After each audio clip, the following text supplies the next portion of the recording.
Hi everyone, and welcome, or welcome back if this is not your first time here. I am your host, The Strange Connector, and today's video is going to be, hopefully, a little shorter than usual and in a slightly different format.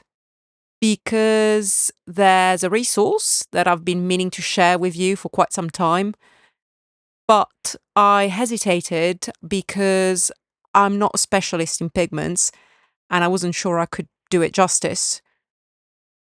However, it's now been 9 months since I first noticed it, and I'm still not seeing anyone talk about it, even though I regularly come across YouTube videos where people are asking questions about pigments in their art materials, or wondering about light fastness and where to find reliable information.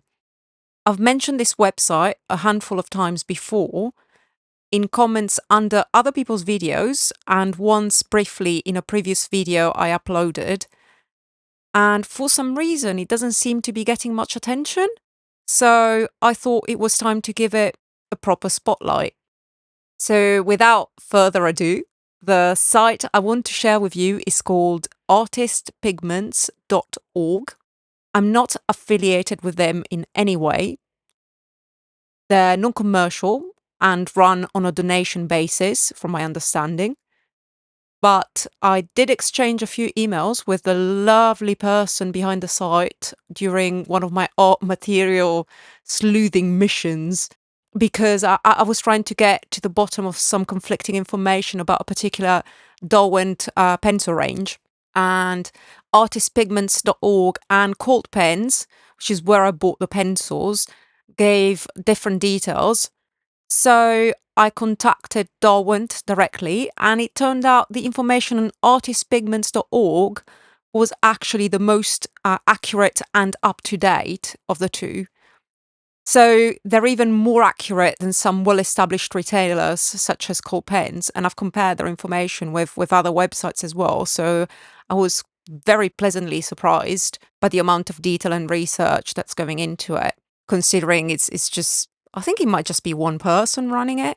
I will now give you a bit of a walkthrough. Just bear in mind that I'm just an enthusiastic amateur when it comes to painting and drawing. So a fair bit of the technical detail on the website goes way over my head. But I'll show you around the site and all its sections, and hopefully, if you're more experienced, you'll be able to spot just how useful this resource could be. And if not, if you're like me, you may just find useful pigment information and learn a few things that you didn't know before. So even with my limited knowledge, I have found this website extremely useful. So this is the website, artistpigments.org. This is the main page. And here you can see they've got a bunch of artist materials listed and a bunch of brands as well. And here they've got news, they've got updates that have taken place, the most recent updates. I'm just doing a scroll down, just showing you the main page.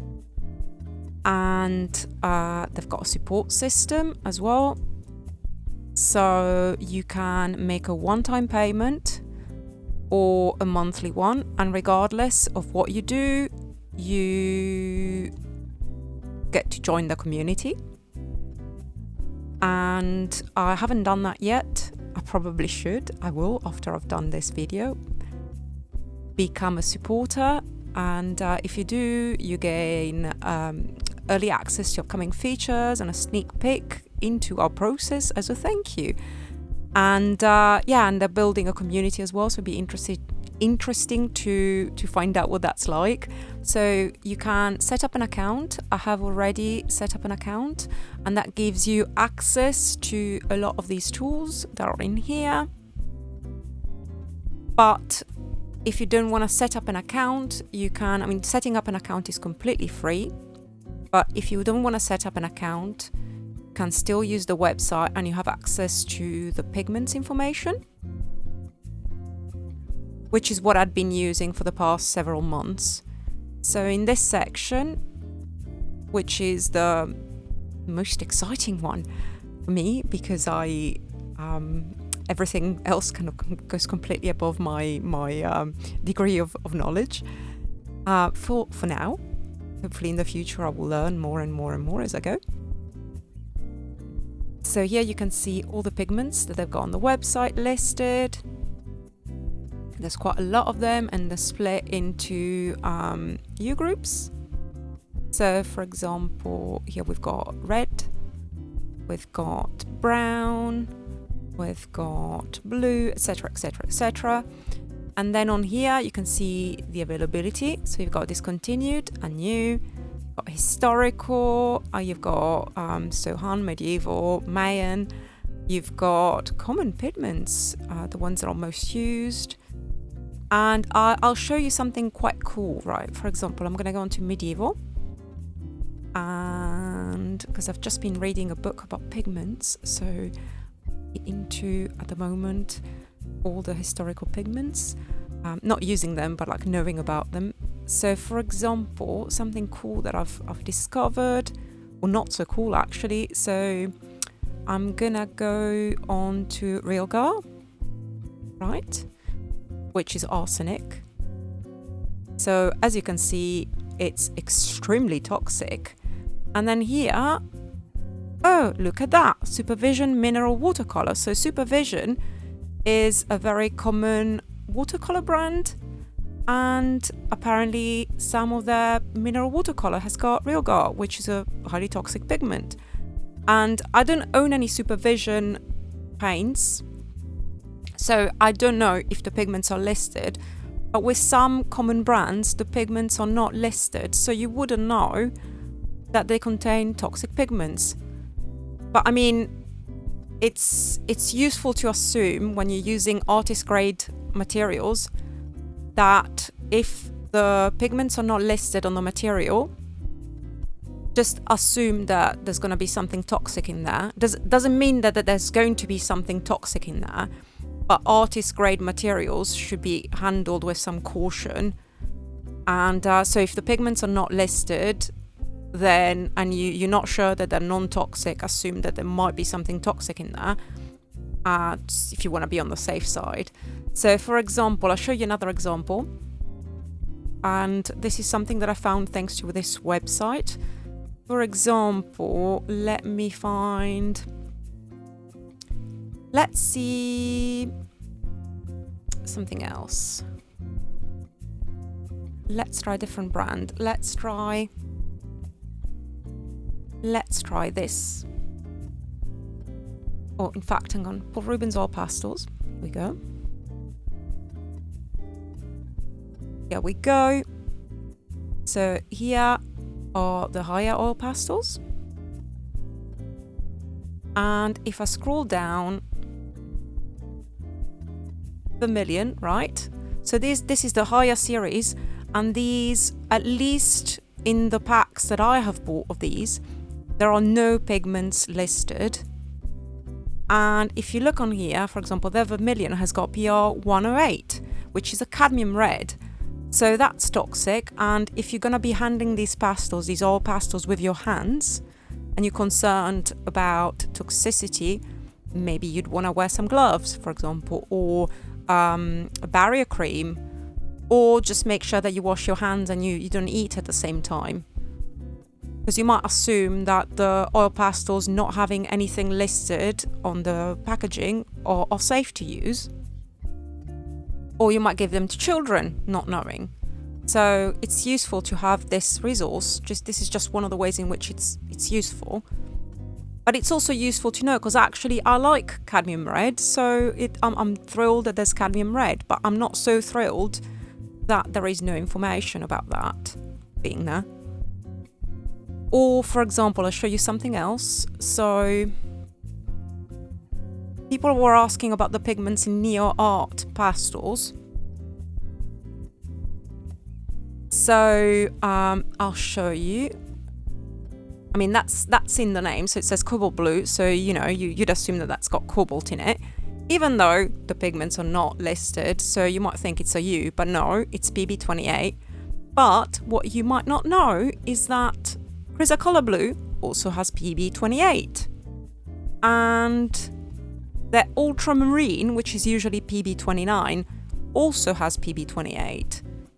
So most of the blues have got PB28, which you might not know. You might assume that they don't contain any toxic pigments, but they do. So now I'm going to show you another interesting feature here. And it's that they also list discontinued products. So we've got the Neo Art 6901 up here, which is the new Neo Art crayon. But also Neo Art Aquarelle, which was discontinued maybe 10 years ago, 10, 15 years ago. And these are the water-soluble precursor. They're a different product, but they were also called Neo Art. And I actually happen to own a pack of these. So for things that have been discontinued, where you might not be able to find information from the manufacturer anymore, you can come on here and you can look at the pigment information. They've done all the work for you. So they've got all the available information, they've got pigment, they've got like fast information, and numbers, etc, etc. So let me show you, for example, here, art materials. So you've got these are all the art materials available. So they've even got encausting, water-based marbling paint. They've got printing ink, they've got pastels, pencils, acrylic, oil, gouache and tempera, etc, etc. You can search by brands here. You see?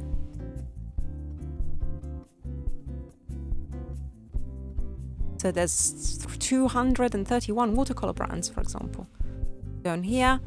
And they've also got, so where it's been crossed out, it's been discontinued. They've got different versions as well of different things. Like, for example, there's Darwin pencils. The pencils have been updated, the formula's been changed, so that affected the light fastness information. But the pencils looked exactly the same. They are also compiling information about all the different versions of different things. So these are the brands, so you can explore brands. Locally originally available brand, private or store brand. So you can see there is a lot of information available on here. Then let's see, art materials, and we've already done that. So I'm just going to show you these. So you've got color mixer. So it's an early access feature, so I haven't got access to it.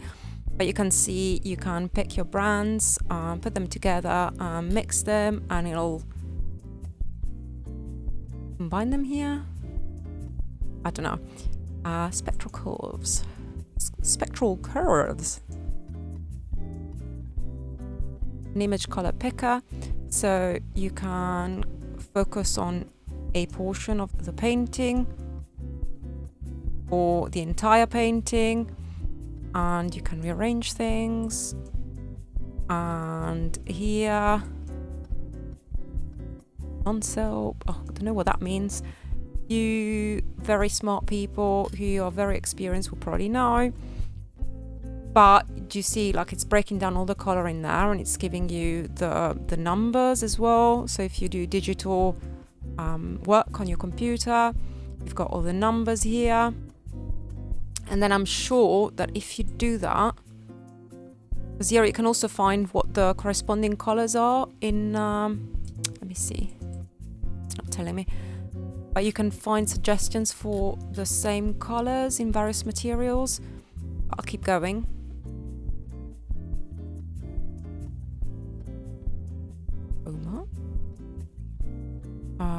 Yeah, not sure what that is. All mediums, watercolor. Let me see, let me click on here. Dark greenish blue, permanent green deep.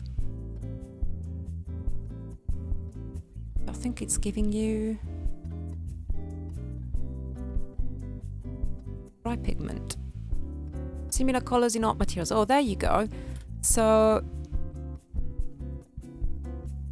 I think you can find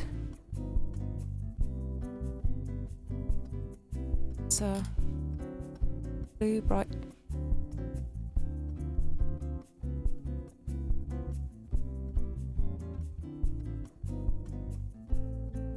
So I think I need to kind of dig into this a bit more. I'm so sorry.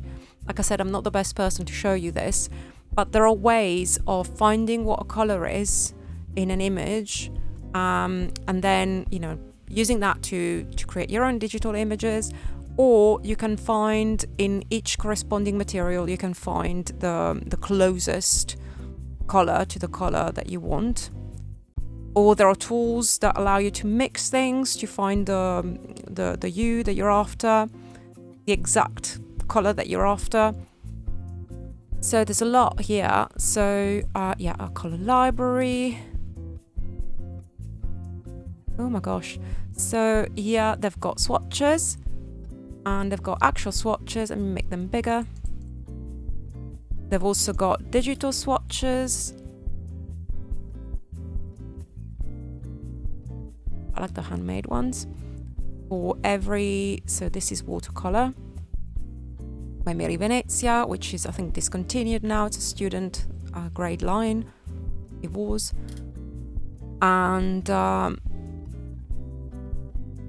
find matches for your digital color. See, you can find a lot of information. For example, so this is Isaro Aquarelle, and it's or Isaro Aquarelle, and Fuchsia Rose, and there's all this information, and these are the pigments. So there is a lot of information if you know how to interpret it, which I don't, but I'm just showing you because I'm hoping that you will do, and hopefully one day I will do too. And yeah, so visualize your colors. So there's all this information here. Click on your swatch for color matching. So I think you can find or convert colors, so you probably can import your own as well.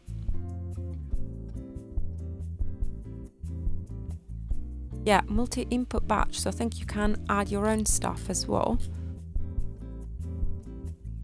So, yep.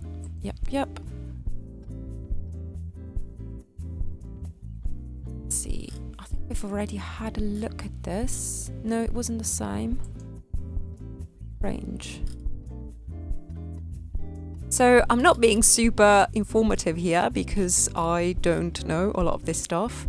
But I'm hoping that you can see this and you know what it all means, and you're getting really excited because I think there's a lot of possibilities here, and it's continuously growing and changing and being developed. So yeah, I'm just kind of showing you. Ooh, there's a bit of chemistry as well. Isn't that cool? Color chart mixer. Have we had this? Maybe not. So I wonder, choose brand or pastel, Candash Neopastel. So let's go on to something else. Explore acrylics, tinting paths. There is so much information. I'm hoping that you can make better sense of it than I can. This is quite exciting. So you can add brands on here. So for example, you've got Caran d'Ache Luminance, Darwin Color Soft, and Holbein, and it's giving you a color match. So it's finding the closest color in each of these brands, which is fantastic. And you can also, like, say for example, I'm gonna put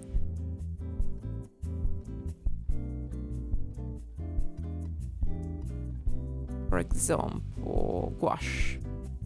Let's do gouache, and I'm gonna do Holbein Iridori. All colors. There you go. You can see all of the matches. Isn't that cool?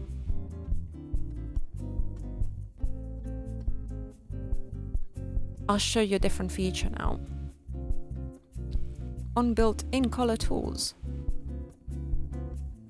So, here we go. So, in fact, I think this is the information page. So they've got 68,744 art products by 1,095 brands in 34 mediums with, oh my god, 17,436 color samples. Imagine the amount of work that's gone into this. So they're very, very well updated, as I've found out. And they actually have a lot of equipment. So I'll show you now. So these are their devices. So they've got spectrophotometers, color readers, and they've even linked, I think, so that if you want to buy your own, you can as well. But they don't have any affiliate links on this website. It's just for your information. So this is just to show you what they're using, and references as well. They've got a collection of references, which are also really cool. So if you want to find out what they've been reading, what they read, what they recommend, there's a wealth of resources here. And I think that, so they've got a blog and news as well, but there's not a lot of information there. I almost forgot to show you, you can also download items. So yeah, on certain pages there will be some information. For example, this. Also download things. The contact details are here. And there's one person behind this, one main person, and I think that it's incredible that they're doing this. So as it says on here, it's non-commercial, no ads, no affiliate links, no sponsored content. But they do take donations, and you can just make a one-time donation. And if you don't do that, I haven't done that yet. So as you can see, I just signed up and I get access to a lot of features. You don't have to pay anything. You can also, you don't even have to sign up. You can just use the Pigment information without signing up. And yeah, that's it. I just wanted to give you a quick overview. And yeah, and I'm hoping that you can find out for yourself what's there and enjoy. I have been your host, The Strange Connector. This was a bit of a different video. I'm sorry I am a bit useless because, like I said, I'm not professional on this front, but I just really, really wanted everyone to know about it and spread the word because I think it's pretty cool. Bye bye.